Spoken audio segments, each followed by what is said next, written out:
Let me tell you something. Sometimes you may not believe in yourself. Sometimes you may not want to believe in yourself. Sometimes you may want to give up. And sometimes you may be angry, not just at yourself, but at the world. Sometimes it all feels too heavy, like the weight of your past, your mistakes, your regrets, and your losses are pulling you into the ground. You may wonder why you even bother. You may question if anything you do will ever matter. But it does. You do. Life isn't easy, and it surely isn't fair, and that's okay. Because if everything were easy, nothing would be valuable, nothing would be great. There would be no fountain of goodness. There would be no purpose. Difficulty is what creates meaning. Pressure is what forges diamonds. Storms are what reveal the depth of our roots. I'm here to tell you what you already know, what you know deep in your heart, what you know deep in your soul. Even when doubt clouds your vision, even when pain clouds your clarity, there's still a voice inside that refuses to go silent. You are worthy. You are enough. You are the chosen one. Not by luck or lottery, but by existence itself. The chosen one of fate, the chosen one of your ancestors. You are here now. You are their hope, embodied. You are their sacrifice, made flesh. Every breath you draw and exhale is a gift. One more breath of fate, one more note in the sacred symphony of being. The faith you carry, for yourself, for your life, is the source of your strength, your perseverance, your resilience, and your endurance. On those days where you feel like you're at your worst, whether it's depression, rage, hopelessness, or numbness, remember this. You've been through storms before. You've faced nights that felt endless, but you're still here, breathing, standing, maybe not whole, maybe not certain, but still choosing to go on. And that is power. That is faith. The faith you carry is sacred, and it is yours, no one else's. It cannot be measured by others. It cannot be stolen. It cannot be destroyed, only abandoned. And you must never abandon it. Carry this forward. Hold your head high. The energy you give to the world is never wasted. It may not come back today or tomorrow. But as the Stoics teach us, what is sown in virtue is never lost. What is given in truth will return, and what is endured with faith is always rewarded. It may come in silence, it may come in stillness, but it will come. Now, let us begin. Chapter 1. The Stoic Roots of Faith. The Stoics never wrote about faith the way a preacher might. They spoke instead of discipline, of endurance, of reason, and of fate, logos.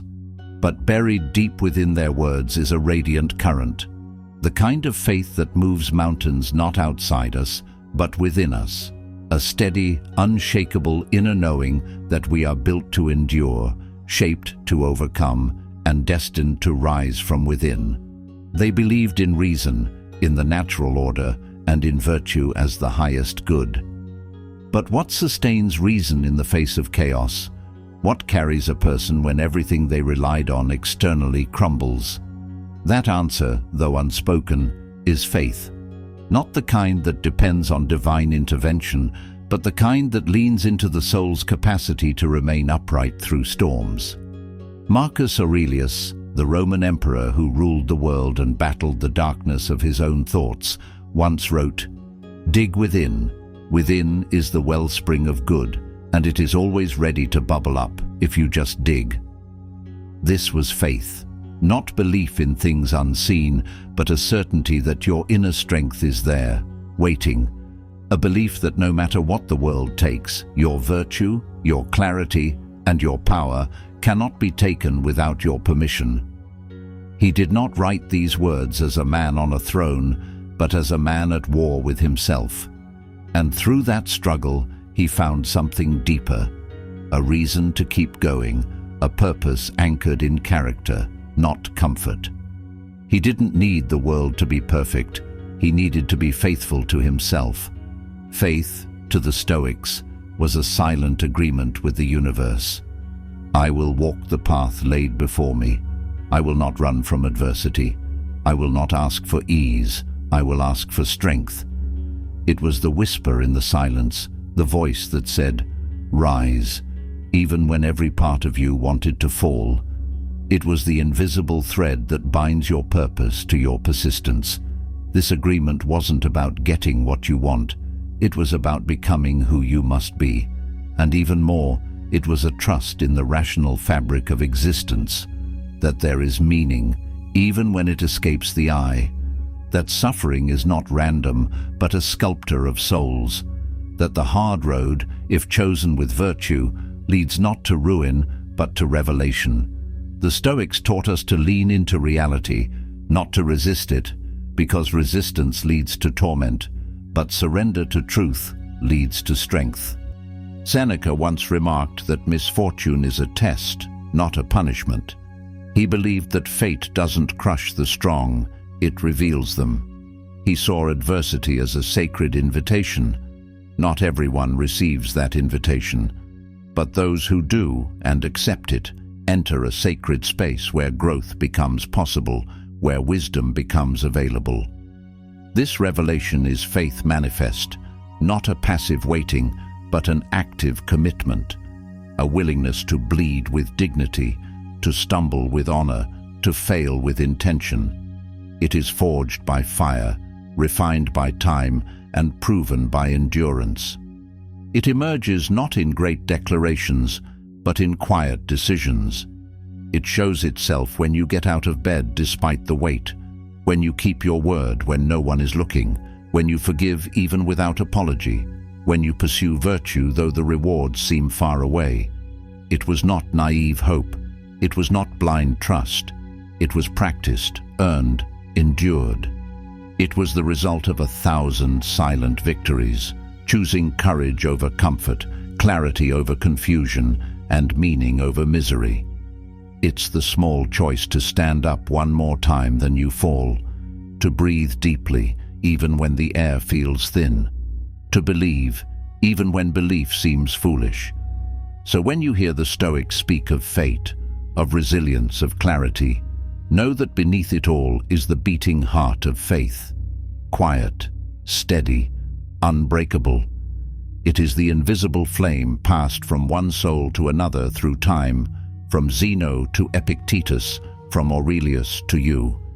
It is the voice that says, "I will not be broken, I will not be shaken, I will not turn away." Chapter 2. The path is hard, and that's the point.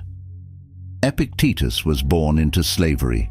He limped for most of his life, and yet he taught freedom, freedom of the soul. He said, "Difficulties are what show men what they are." You see, if everything was easy, we'd be empty. Without resistance, there is no strength. Without night, there is no dawn. It's the very friction of life that sculpts our character. When you are in pain, when you feel like the world is breaking you apart, that is the forge. That is the moment where faith is tested and grown. This doesn't mean we enjoy suffering, but it means we accept its purpose. Faith is not believing you'll avoid storms. Faith is trusting that you'll withstand them. Let us reflect on a real example from history. Consider Epictetus. Born into slavery, physically disabled, and owned by a master who could mistreat him at will, he faced more suffering by birth than most will in a lifetime, and yet he never let that define him. He studied Stoic philosophy under Musonius Rufus, absorbing wisdom like a sponge, even while still in chains. When he was finally freed, he didn't seek revenge or riches. He sought truth. He went on to become one of the greatest Stoic teachers the world has ever known, and that is why his story is so important.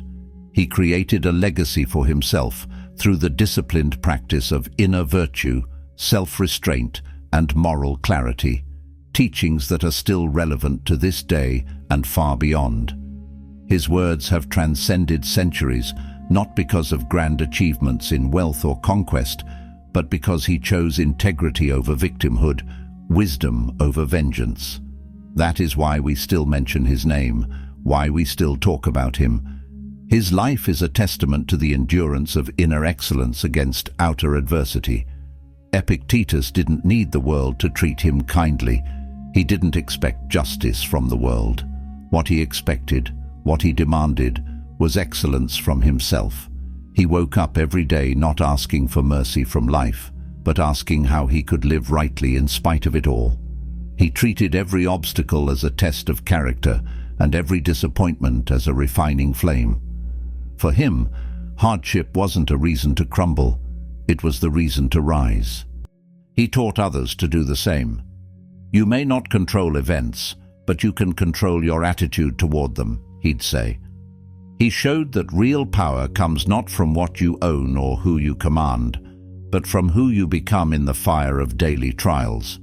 To him, philosophy wasn't a luxury, it was a necessity. It was armor for the soul, a map for life, and a sword against chaos.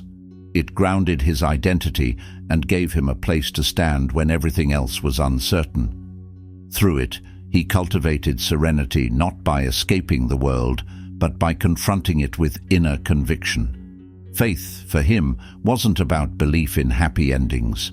It was about the unshakable belief that virtue is enough, that a life rooted in integrity and purpose, however quiet or invisible to the world, was superior to any fleeting comfort or external validation.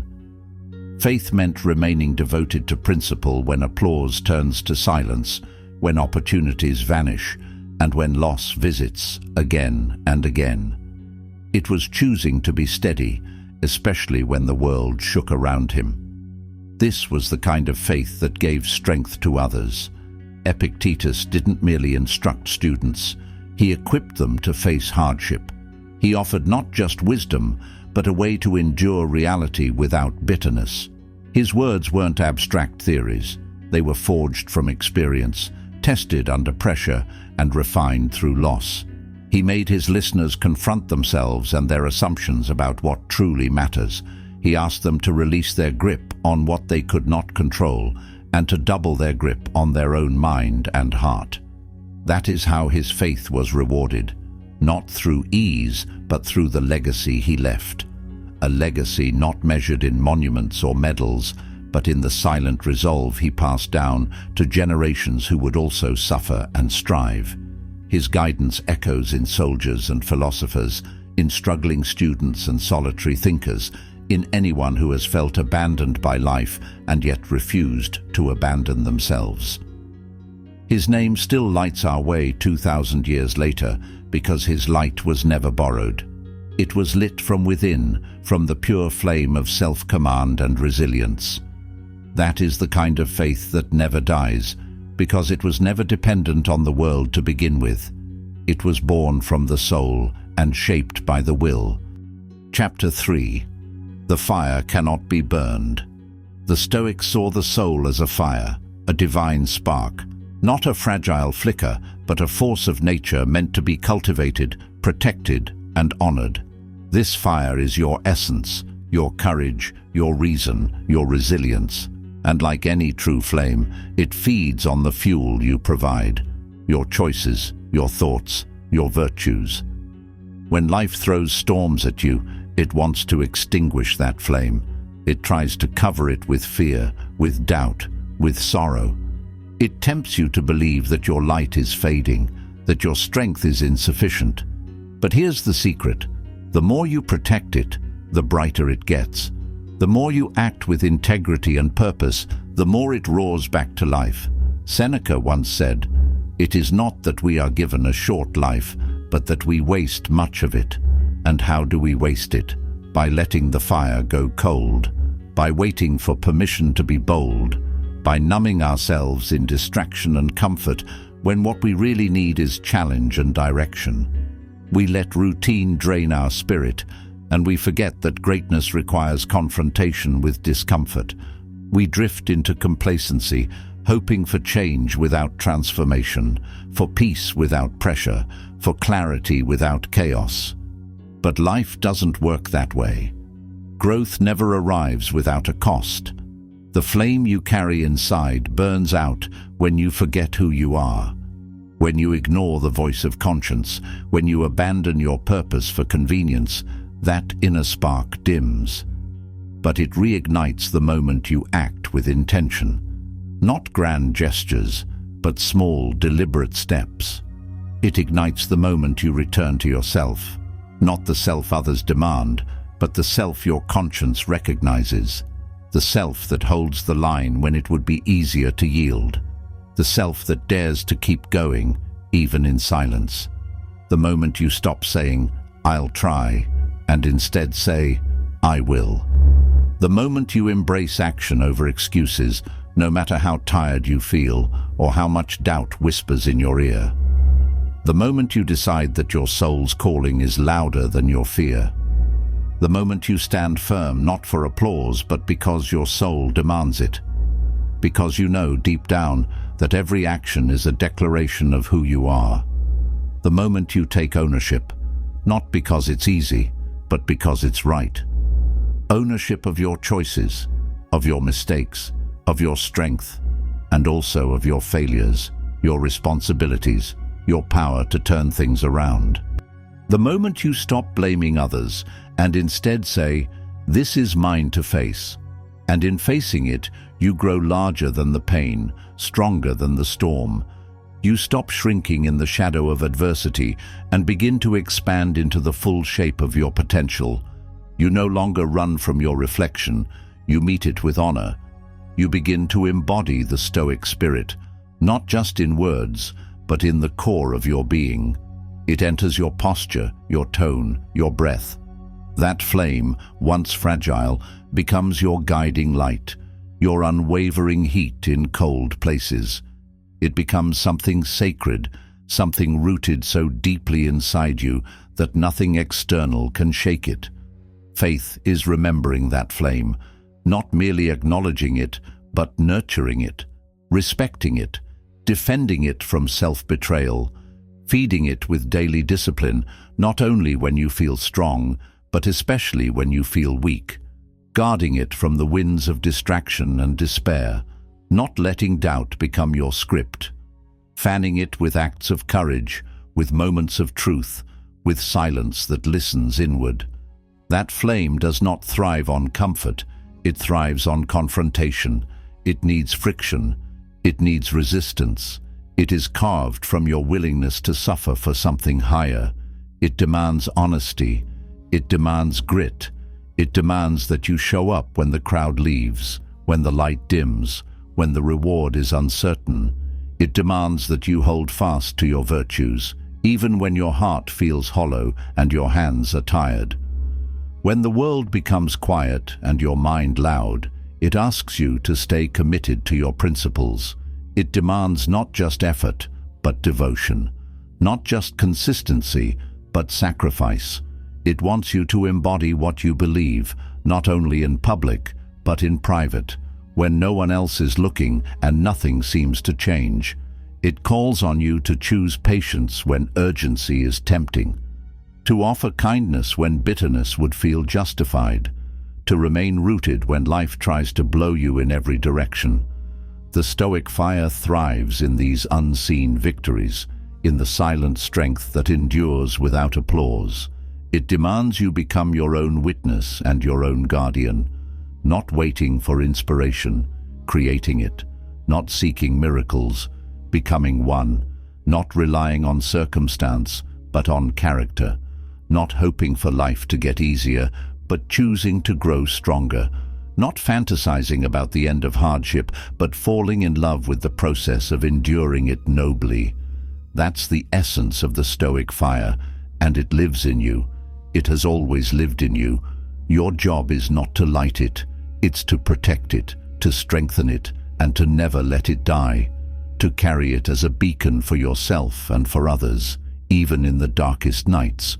And in doing so, you become not only a source of light, but a reminder that fire, when faithful, can outlast the storm.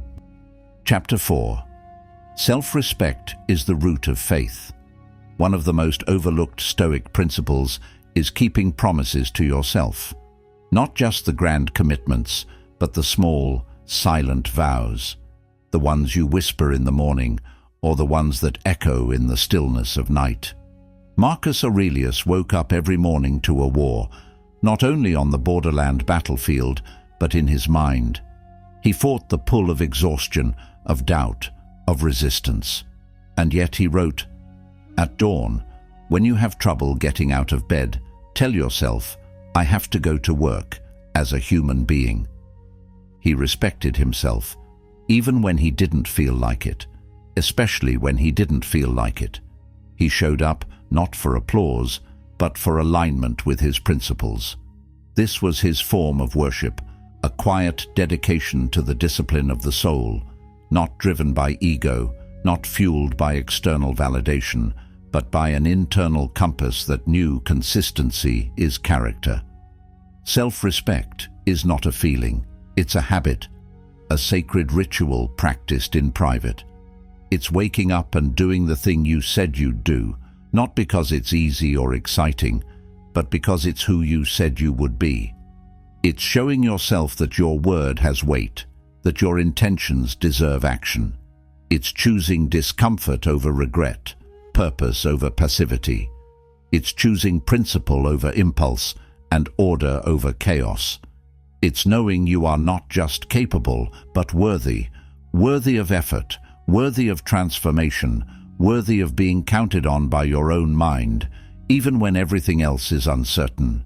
When you lie to yourself, even in small ways, "I'll do it tomorrow. It's not that important. No one's watching." You chip away at your own belief. Each excuse is a theft from your future self. Each unkept promise is a fracture in the foundation of your self-image. Over time, you stop trusting your own voice. You stop believing yourself. And without that belief, your faith erodes, not all at once, but slowly, silently. What remains is a hollow echo where there once was conviction. But when you follow through, especially when no one is watching, you build a fortress inside your soul, a temple of trust. Every act of integrity becomes a stone. Every fulfilled vow becomes a wall. Every resisted temptation, every completed task, every moment you choose principle over convenience strengthens the foundation. And in time, that structure becomes indestructible. It becomes your sanctuary, a refuge in a world that can often feel chaotic and unstable. It shields you from the storms of self-doubt, providing clarity when confusion looms. It gives you peace in the presence of your own reflection, the kind of peace that can't be bought or borrowed. It reminds you that your promises are sacred, that your habits shape your destiny, and that your smallest actions write the script of your character. The more you invest in that temple, the more it gives back, not in grand rewards, but in the quiet power of knowing who you are. You begin to carry an inner dignity that doesn't sway with public opinion or temporary setbacks. You become anchored in your own moral architecture. And this trust, that's faith, built brick by your own hand. And like any temple, it is sacred. Sacred not because of outside recognition, but because of the inner reverence it demands. It becomes a place of spiritual architecture, a home you carry with you in every step and every breath. You walk taller, not because others approve, but because you have aligned your actions with your values. That alignment becomes the spine of your soul. It adds weight to your words and presence to your silence. It grants you a calm authority, a steady hand, and a peaceful heart. You carry yourself with quiet certainty, grounded in the knowledge that you live according to something greater than impulse, something deeper than momentary desire or fleeting praise. You become a person not just of goals, but of groundedness, not just of vision, but of virtue, not just of strength, but of stillness. Stillness not as stagnation, but as profound inner composure, the kind that can endure both success and setback without losing balance. You begin to radiate a strength that needs no announcement and a peace that needs no permission. And that faith, earned and embodied, is unshakable. It doesn't need a crowd. It doesn't need praise. It doesn't need evidence or encouragement to persist. It is self-sustaining because it is built on what cannot be taken from you, your character. It lives in the quiet corners of your day and becomes the foundation upon which your courage stands. It shows up in your habits, in your tone, in your patience with others, in your perseverance when the finish line is nowhere in sight. It is the still flame that keeps burning, regardless of the storm outside. It's the anchor that holds steady beneath waves of doubt and the compass that turns you back toward integrity when the world tries to lure you away. It's what allows you to be consistent in chaos, gentle in judgment, and fierce in your pursuit of truth. It is your silent oath to yourself to remain faithful to the path, no matter how difficult, no matter how long, to walk it with head high, back straight, heart open. And in that commitment, you become immovable, not because you cannot be touched, but because you cannot be turned. Chapter 5. Daily Rituals that Build Faith, Confidence and Conviction. Faith is not spontaneous. It is not gifted. It is built. It is sculpted moment by moment, forged in the fire of routine and sharpened on the whetstone of self-discipline. It is easy to hope, easy to wish. But to live with faith day by day, that requires structure. That requires commitment to simple, powerful actions repeated with integrity. Here are daily rituals the Stoics would approve of, habits designed to call forth your highest self. Each day, try to practice at least one of these. The more you can practice in a day, the better. 1. Morning reflection. Before the chaos of the day, ask, what kind of person will I be today? Visualize yourself acting with courage, kindness, and discipline. Prepare your mind to treat every encounter as a test of character. Do not stumble into the day. Step into it with intention.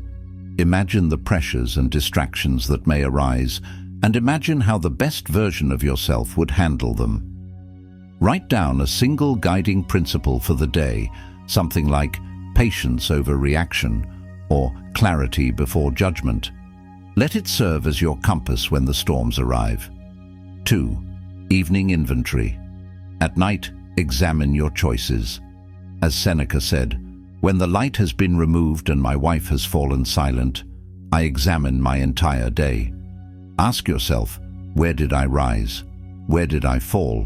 Where was I true to myself? And where did I falter? This quiet accountability plants the seeds of tomorrow's improvement. It turns failure into fuel. Don't simply recount events, study them. What emotion led you to speak too quickly? What thought prevented you from acting when you should have? Reflection is not about guilt, it's about growth. The more you practice it, the more you come to respect the process of becoming. 3. Keep one. Promise. Just one. Each day. Whether it's a workout, a call, or an hour of focus, choose something meaningful but manageable. What matters is that you show yourself your word means something. This is how trust in the self is repaired and rebuilt. When your words and actions align, your spirit grows stronger. Even on days when everything else is uncertain, that one promise, kept, becomes a beacon. Let this be your minimum standard of honor, a way to root yourself in daily reliability. 4. Face 1. Fear. The Stoics embraced what scared them. Ask, what discomfort am I avoiding? Then move toward it, not recklessly, but willingly. This trains the soul for resilience. It breaks the illusion that fear is a stop sign. Fear becomes a doorway, and your faith strengthens with every step through it. Each time you act in spite of fear, you send a message to yourself. I am not ruled by this. It doesn't have to be a grand confrontation. Sometimes the smallest acts carry the most meaning. Make the call, tell the truth, sit with the silence, let it shape you. 5. Remember fate. Practice amor fati, the love of fate.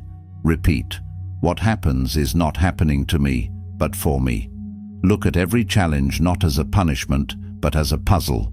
Let each hardship deepen your wisdom and sharpen your edge. This is how adversity transforms from burden to blessing. Study how nature accepts the seasons.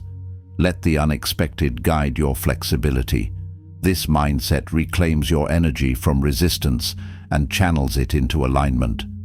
Fate is not an enemy, it's a sculptor, and you are the marble.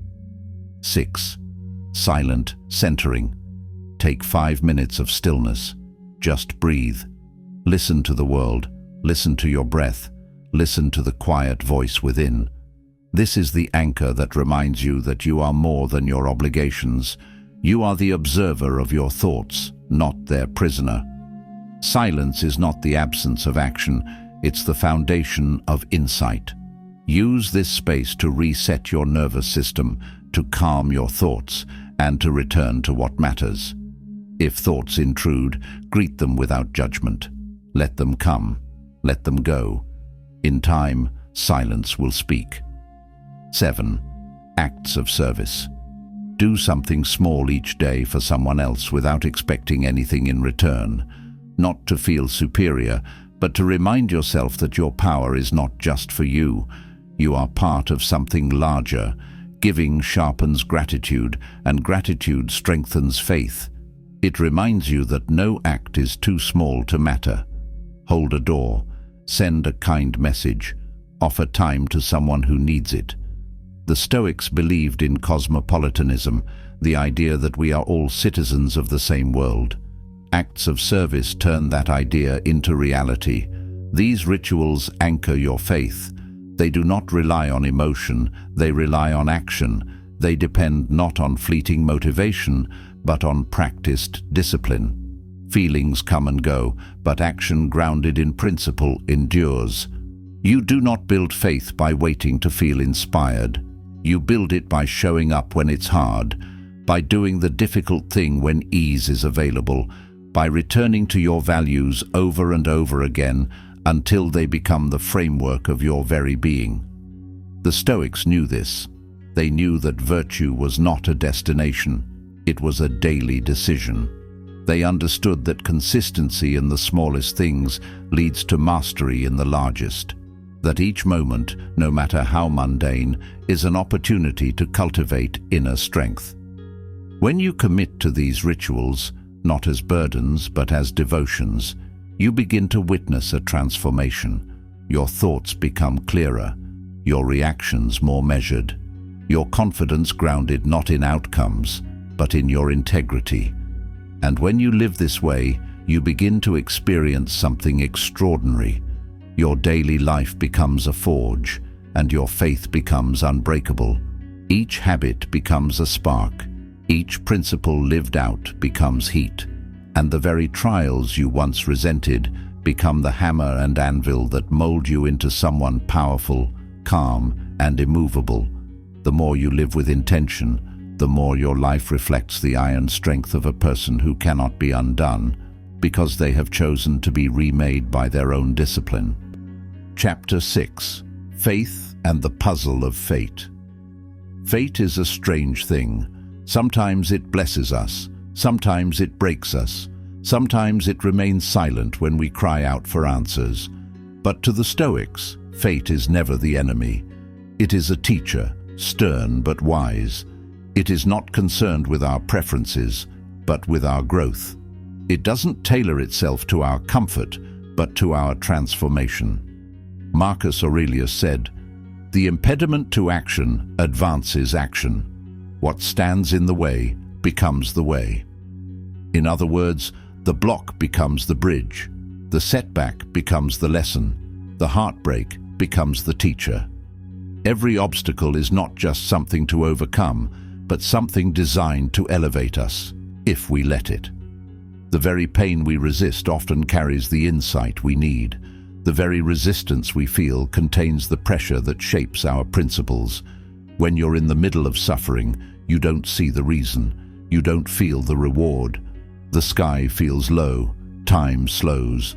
The future appears distant and hazy. You wake up each day wondering if the effort is worth it, if the struggle will ever transform into something beautiful. You look for signs, for clarity, for meaning, but all you find is silence. And still, you walk anyway. Not because you're certain, but because you've chosen to trust that the path itself will reveal meaning. You move forward, even if it's just one step, even if it's done with a trembling heart, even if doubt follows you every inch of the way. That is faith. It's not loud, it's not showy, it's not accompanied by flashing lights or thunderous applause. Faith is the quiet decision to keep showing up, to keep breathing with intention, to keep choosing your values when emotions beg you to abandon them. Believing there is a lesson, even if you don't yet see it. Trusting there is a meaning, even if it's not yet revealed. Accepting that perhaps you are not supposed to see the full picture just yet. You are in a chapter, not the whole book. And just because you don't understand it now, doesn't mean it won't one day make perfect sense. The Stoics understood this, that clarity comes not from demanding answers, but from continuing the journey, from putting one foot in front of the other, even when your eyes are wet with sorrow, from trusting that the discipline of the walk is forming something within you that ease never could. Faith is the muscle you build when life tries to wear you down. It is the compass you carry through the fog, even when the stars are hidden. And eventually, it is. Sometimes months later, sometimes years. The pain gives way to perspective. The hardship gives birth to humility. The unanswered questions evolve into quiet strength. The meaning arrives like dawn, subtle, slow, but unmistakable. You begin to look back and see that nothing was wasted, that each hardship added a layer to your spirit, that every detour was part of the greater map. And in this hindsight, you gain foresight, the ability to walk with trust even when the road is dark. But only for those who keep walking, those who dare to remain upright amid uncertainty, those who do not need to know the outcome to stay faithful to the process, those who say, "This too will be used," and mean it, those who trust not because it's easy, but because they've decided that purpose is more powerful than pain. That is the Stoic path. That is the reward of your faith. The journey itself transforms you. And in time, you become not just someone who endured, but someone who is unshakable because of what they endured. Chapter 7. When you want to give up. There are days when everything hurts, when your efforts seem invisible, when progress is slow, when loneliness claws at your spirit, when the silence around you feels louder than your thoughts, when the weight of your own expectations starts to collapse onto your shoulders and nothing seems to make sense. You might question your purpose, you might doubt your path, you might wonder why you bother to try at all. On those days, remember this: you are not alone, not now, not ever.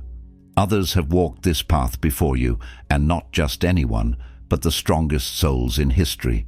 People who bled, who broke, who doubted, and still rose. The Stoics walked this path too, in cold winters, in broken homes, in exile, in battlefields, in silence. They endured betrayals, losses, and disappointments. They felt the sting of failure, the ache of grief, and the sharp silence of solitude. They kept moving not because life was kind, but because they refused to abandon what was right. You are a continuation of that legacy. You are the breath of their courage reborn in modern form. The echo of their endurance speaks through your resilience. Every time you refuse to quit, you write another verse in that unbroken song of strength. Think of your ancestors. Think of all the people who came before you, who sacrificed, suffered, and survived just so you could have a chance. Their faith, their pain, their perseverance, it's alive in you. It's not just about surviving for yourself, it's about honoring them. Their lives are chapters in your story. Your struggle is not isolated, it's connected to theirs in spirit, in blood, in purpose. Don't throw that away. Don't let the light they passed to you flicker out in the winds of fear. Let your life be the proof that their sacrifices were not in vain. Let your endurance be the answer to their hopes. You owe it to them. And more importantly, you owe it to you. To the version of yourself you haven't met yet. To the strength inside you still waiting to be revealed. Keep going. Keep climbing. This moment is not the end. It is the test that precedes the rise. Chapter 8. Practical tools to strengthen faith. Let's get practical. Faith is emotional, yes, but it's also mechanical. It's built through process and practice.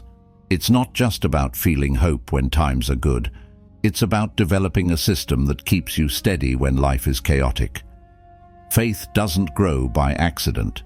It grows through conscious rituals, by holding yourself to a standard, by following through even when your mood tells you to quit.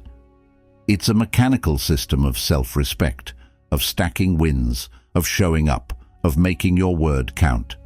Every action you take becomes a thread in the fabric of your belief. Every day you live with discipline is a day your faith becomes stronger, not because you feel it, but because you've proven it. The do-it-anyway method. Feel unmotivated. Do it anyway. Mood is irrelevant. Only movement matters. The action doesn't need to be perfect. It just needs to happen. The mind catches up once motion begins. This method is about not negotiating with resistance. It is about honoring the promise over the preference. It's a practice of mental toughness disguised as simplicity. Every time you choose motion over mood, you reinforce your power. The 5-year lens. Ask, will I regret quitting this in 5 years? Perspective builds perseverance. This lens zooms out of your present frustration and gives you the clarity of distance. Often, what feels overwhelming today becomes a footnote in the story of your strength. The long view reminds you that discipline today earns freedom tomorrow. It reminds you that the feelings of this moment are fleeting, but your choices echo into the future. Regret, unlike effort, cannot be undone. The one more rule, one more rep, one more day, one more honest effort. Never underestimate the compound effect of one more. Progress lives in repetition. Power lives in persistence. Every one more stacks in your favor, accumulating like drops that eventually shape stone. Momentum is not always loud. It's made in whispers. Each time you choose one more over quitting, you deepen your groove of resilience. It builds character like layers of armor. The Pain into Power Journal. Each time you suffer, write down what you learned. You will start to associate struggle with wisdom. This turns hardship into raw material for growth. Instead of hiding from pain, you translate it. You break it down into lessons that guide your future choices. The journal becomes a library of survival and a blueprint for resilience. Over time, it becomes a testament to your strength, evidence that pain was not pointless. It becomes a roadmap through the dark. The no 0 days rule. Never let a day pass without one small act toward your ideal self. Even if it's just 5 minutes. A single step counts, a moment of honesty, a brief burst of effort. It keeps the momentum alive and preserves your identity as a person of action. Over time, the streak builds belief, and belief becomes identity. The mind learns, I always show up. The soul echoes back, this is who I am. Remember, the tools don't work unless you do. But when you do, they're unstoppable. Chapter 9. The Storm is the School. Let us now go further, deeper into the trials that test our soul, into the storm, not to fear it, but to study it, to stand inside its winds and understand its message, to learn the language of adversity and become fluent in the art of endurance. The storm, after all, is not here to destroy you. It is here to instruct you. Chaos is a certainty in life. Betrayal, heartbreak, loss, injustice. These are not outliers. They are parts of the human condition. They arrive uninvited, often unannounced, shaking the foundations you once thought were stable. But here's the paradox. The very forces that seek to break you are the ones that reveal you. The storm is not your enemy. It is your school. It will test your patience, your resilience, your identity. But it will also show you your hidden strength. It will uncover the depth of your inner discipline. The Stoics never asked for the path to be smooth. They didn't pray for peace. They prepared for battle. They didn't expect the world to become easier. They trained themselves to become stronger. Marcus Aurelius wrote, "When jarred, unavoidably by circumstance, revert at once to yourself." That was his secret. When the world shook him, he steadied himself inside. That is the essence of Stoic composure, not apathy, but centeredness, not withdrawal, but quiet command. They trained their minds to return to their center when life pulled them to the edge. They conditioned their will so that pain sharpened them rather than shattered them. They believed that turmoil was not a punishment, but a crucible, and they prepared their character like a soldier polishes his armor, not for decoration, but for survival. When people lie to you, speak falsely of you, or abandon you, good. That is your invitation to remain honest, to not retaliate with equal harm, but to respond with character, to be a mountain unmoved by petty winds. When the plans you carefully built fall apart, good. That is your chance to practice acceptance and adaptation, to reshape yourself and rise even better than before, to become fluid like water, yet anchored in principle like stone. When everything you thought was permanent disappears, good. That is your lesson in impermanence, in detachment, in trusting the process even when the outcome is unknown. These are not misfortunes, they are sacred rites of passage, and only those with the courage to endure them become worthy of their transformation. These moments are not detours, they are curriculum. Life is not interrupting your path, it is the path. Every disruption, every delay, every discomfort is a lesson, tailored specifically for your growth. Each sharp edge is a chisel, sculpting your soul. Each setback is a mirror, showing you where your work remains. To the untrained eye, it's chaos. To the Stoic, it is sacred instruction. The very pain that blinds most people becomes a torch in the hand of the prepared. The very noise that distracts others becomes music to the ears of the awakened. And when you approach them with courage, something incredible happens.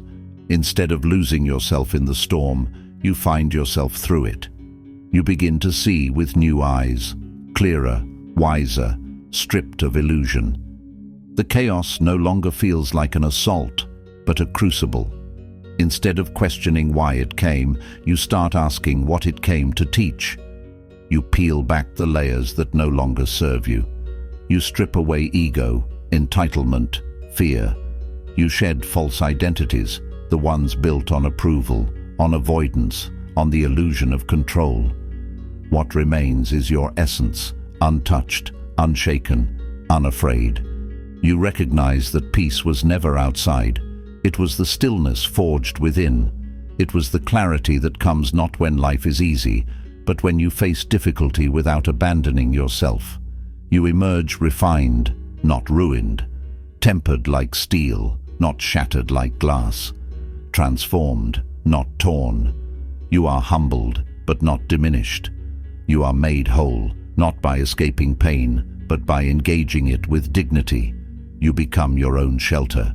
You become the calm inside your own storm. That is the reward of faith in chaos. The world does not need to calm down for you to rise up. The winds do not need to stop for you to find your footing. Your strength is not in the silence after the storm.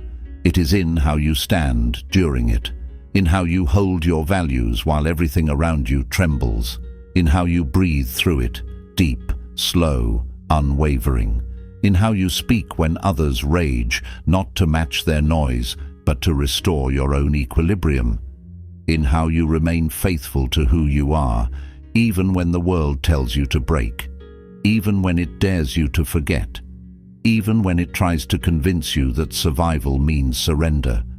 To remain steadfast in the storm, that is faith in its purest form. That is you living your philosophy, not just reciting it.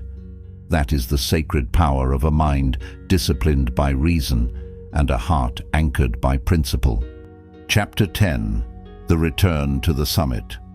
We have climbed far, through darkness, doubt, and fire, and now we return, not to where we started, but to a higher vantage point. A summit not of ease, but of earned perspective. This is the return to clarity, to purpose, to the realization that the path has always been about becoming. This is the essence of the Stoic journey, not escaping the trials of life, but transcending them, not by avoiding hardship, but by walking through it so many times you become stronger than the storm. Your faith isn't blind anymore, it's embodied. It lives in your breath, your posture, your word. It's in the way you carry silence, in the way you hold a gaze with calm conviction. It's no longer a concept, it's who you are. The Stoics taught that we do not control events, we only control how we respond to them. And if we respond with virtue again and again, we become unstoppable, not because life becomes easier, but because we have trained ourselves to meet it on its terms. We are no longer waiting for life to change. We have changed. That is the reward of faith, transformation. To become someone whose stability is not dependent on approval, whose discipline does not vanish under pressure, whose courage does not shrink in the face of fear. You have built a soul that does not need to be seen to be strong, one that doesn't ask the world for permission to exist boldly. You have created a life that makes sense in your own heart, whether or not the world applauds. You've become someone who can walk through fire and not lose their way, who can sit in silence and still hear purpose calling. Your confidence isn't loud, it's steady. It lives in the way you carry your scars like medals, your failures like maps. This return is not a final destination, it's a new beginning. A return not to sameness, but to your essence, awakened and refined. It is a reunion with your truest self, the part of you that was always present, but perhaps buried under fear, distraction, or uncertainty.